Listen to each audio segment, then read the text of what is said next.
मुलं असो किंवा घरातली मोठी माणसं पालेभाज्या खायला कंटाळा करतात, आळस करतात. आणि हेल्दी हे त्यांच्या पोटात जाणं हे गरजेचं आहे. त्याचवरती आजचा हा व्हिडिओ खूप खास आहे.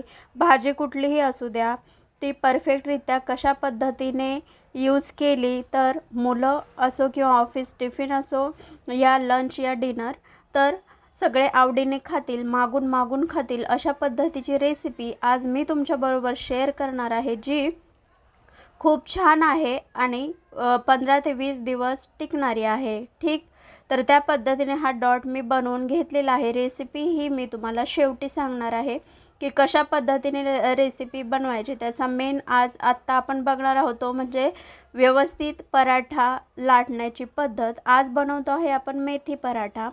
मेथी पराठा बनवण्याची ही एक कला आहे. ती 15 ते 20 दिवस पराठा हा एकदम मऊ आणि लुसलुशीत राहावा यासाठी काही मेन ट्रिक्स आहेत त्या मी आज तुमच्याबरोबर शेअर करणार आहे. तर पहिल्यांदा जो हा डॉट आहे तर ते मी बनवून 15 ते 20 मिनटं बाजूला ठेवलेला होता. त्यानंतर ज्याप्रमाणे आपण पोळीसाठी गोळा घेतो तेवढाच गोळा घ्यायचा आहे आणि व्यवस्थित असं तेल लावायचं आहे. त्याच्यावरती थोडंसं कोरडं पीठ टाकायचं आहे.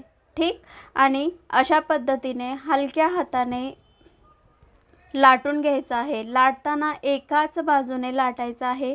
पलटून दुसऱ्या बाजूने लाटला तर तो मऊ राहत नाही, तो कडक होतो आणि फुगतही नाही. तर एक बाजू एकच ठेवायची आहे आणि जेव्हा पण आपण हातात घेतो तेव्हा पण आपल्याला त्याच साईडने परत आहे असं ठेवायचं आहे.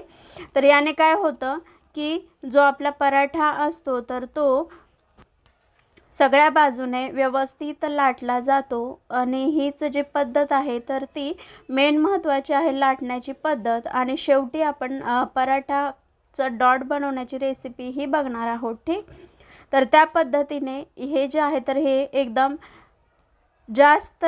पातळ पण नाही किंवा जास्त जाड पण नाही अशा पद्धतीने लाटून घ्यायचं आहे.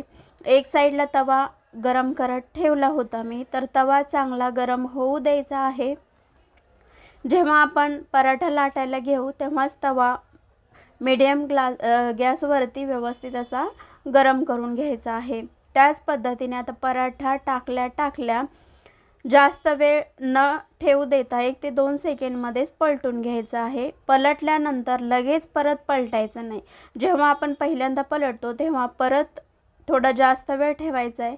सगळ्या बाजूने व्यवस्थित असं येईल अशा पद्धतीने आणि तेल लावून घ्यायचं आहे बोटाच्या साहाय्याने किंवा बोटाला जर चटके बसतात असं वाटत असेल तर स्पूनच्या साहाय्याने तुम्ही अशा पद्धतीने तेल लावून घेऊ शकता किंवा सरळ अशा पद्धतीने तुम्ही छोटे छोटे ट्रिक वापरून यूज करून ऑइलिंग करू शकतात किंवा सरळ कांदा कापायचा आणि कांद्याच्या साहाय्यानेही पराठ्याला व्यवस्थित असं तेल लागतं.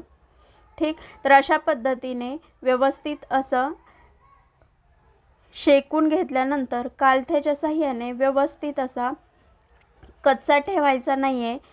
चांगला सगळ्या बाजूने खरपूस असा भाजून घ्यायचा आहे व्यवस्थित असा आणि ऑइलिंग करून घ्यायचं आहे. ठीक, तर आता याची रेसिपी म्हणजे आपण 1 वाटी गव्हाच्या पिठामध्ये अर्ध जे मेथीची जुडी असते त्याची पानं घेतलेली आहेत. तिखट, मीठ, गरम मसाला घेतलेला आहे आणि धना पावडर, मेन धना पावडर चुकवायची नाही, हिंग पावडर घेतलेली आहे आणि थोडंसं तेल घातलेलं आहे आणि मऊसूद असा पराठ्याचा डॉट हा बनवून घेतला आहे. आवडला तर लाईक